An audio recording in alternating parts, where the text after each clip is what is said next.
ಈ ಬಿರಿಯಾನಿ ಮಸಾಲಾಲಿ ಮಟನ್ ಬಿರಿಯಾನಿ ಮಾಡಿ ನೋಡಿ ಪಕ್ಕ ರೆಸ್ಟೋರೆಂಟ್ ಕಡೆ ತಲೆ ಹಾಕಿ ಕೂಡ ಮಲ್ಗೋದಿಲ್ಲ, ಅಷ್ಟು ಸಕ್ಕದಾಗಿರುತ್ತೆ. ಯಾವ್ದಪ್ಪ ಇದಂದ್ರೆ ಉಂಡಾಡಿ ಗುಂಡ ಅವ್ರದ್ದು ಬಿರಿಯಾನಿ ಮಸಾಲೆ. ಇನ್ನು ಅವ್ರು ಏನ್ ಹೇಳ್ತಾರಂತ ನೋಡಿದ್ರೆ, ನಮಸ್ಕಾರ. ನಾನು ಪ್ರಾಡಕ್ಟ್ಸ್ ತಗೊಂಡು RC ನಮಸ್ಕಾರ. ಉಂಡಾಡಿ ಗುಂಡ ನನ್ನ ಫ್ರೆಂಡು ಅಥವಾ ಕೋ ಬ್ಲಾಗರ್ ಅನ್ಬಿಟ್ಟು ಚೆನ್ನಾಗಿದೆ ಅಂತ ಹೇಳ್ತಾ ಇಲ್ಲ, ಜೆನ್ಯೂನ್ಲಿ ತುಂಬಾನೇ ಚೆನ್ನಾಗಿದೆ. ಮಾಡೋ ವಿಧಾನ ಹೇಗೆ ಅಂತ ನೋಡಿದ್ರೆ, ಕಾದ ಎಣ್ಣೆಗೆ ಮಟನ್ ಹಾಕಿ ಒಂದ್ ಚಿಟಿಕೆ ಅರಿಶಿನ, ಅರ್ಧ ಟೇಬಲ್ ಸ್ಪೂನ್ ಧನಿಯಾ ಪುಡಿ, 1/4 ಚಮಚ ಅಷ್ಟು ಪೆಪ್ಪರ್ ಪೌಡರ್ ಮತ್ತೆ 1/4 ಸ್ಪೂನ್ ಬಿರಿಯಾನಿ ಮಸಾಲಾನ ಆಡ್ ಮಾಡ್ಕೊಳ್ಳಿ. ನಾನಿಲ್ಲಿ ಅರ್ಧ ಕೆಜಿ ಮಟನ್ಗೆ ತೋರಿಸ್ತಾ ಇದ್ದೀನಿ.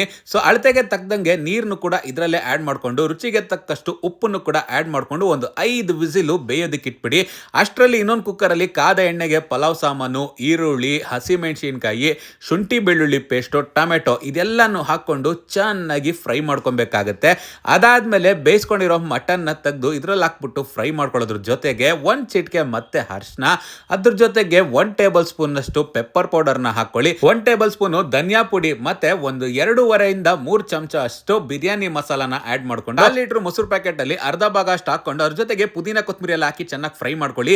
ಬೇಯಿಸ್ಕೊಂಡಿರೋ ಮಟನ್ ನೀರ್ನ ಹಾಕ್ಬಿಟ್ಟು ರುಚಿಗೆ ತಕ್ಕಷ್ಟು ಉಪ್ಪನ್ನ ಮತ್ತೆ ಆಡ್ ಮಾಡ್ಕೊಬೇಕಾಗತ್ತೆ. ನೀರು ಕುದಿಯೋವಾಗ ಒಂದ್ 5 ನಿಮಿಷ ನೆನೆಸಿರೋ ಅಕ್ಕಿನ ಹಾಕ್ಬಿಟ್ಟು ಟೇಸ್ಟ್ ಎಲ್ಲ ನೋಡ್ಬಿಟ್ಟು ಒಂದ್ ವಿಸಿಲ್ ಕೂಗೋದಕ್ಕಿಡಿ. ಬಿರಿಯಾನಿ ಮಸಾಲಾ ಜೊತೆಗೆ sambar powder, puliyogare powder, vangibath powder, bisibelebath powder, rasam powder, kebab powder ಎಲ್ಲಾನು ಸಿಗುತ್ತೆ. ಸ್ಕ್ರೀನ್ ಮೇಲೆ ಕಾಣೋ ನಂಬರ್ಗೆ ಕಾಂಟ್ಯಾಕ್ಟ್ ಮಾಡಿ. ಲಿಡ್ ಓಪನ್ ಮಾಡ್ತಾ ಇದ್ದಂಗೆ ಘಮ ಘಮ ಅನ್ನೋ ಮಟನ್ ಬಿರಿಯಾನಿ ಸರ್ವಿಂಗ್ ಗೆ ರೆಡಿ ಗುರು. ತಟ್ಟೆ ಎತ್ಕೊಂಡು ಬ್ಯಾಟಿಂಗ್ ಮಾಡೋದೊಂದು ಬಾಕಿ, ಪೀಸ್ ಗಳೆಲ್ಲ ಸಕ್ಕದಾಗಿ ಬೆಂದಿದ್ವು. ಇನ್ನು ಟೇಸ್ಟ್ ಅಂತೂ ಸೂಪರ್ ಆಗಿತ್ತು. ಪಕ್ಕ ಆರ್ಡರ್ ಮಾಡಿ ನೋಡಿ, ನಿಮ್ಗೂ ಅಷ್ಟೇ ತುಂಬಾನೇ ಇಷ್ಟ ಆಗುತ್ತೆ.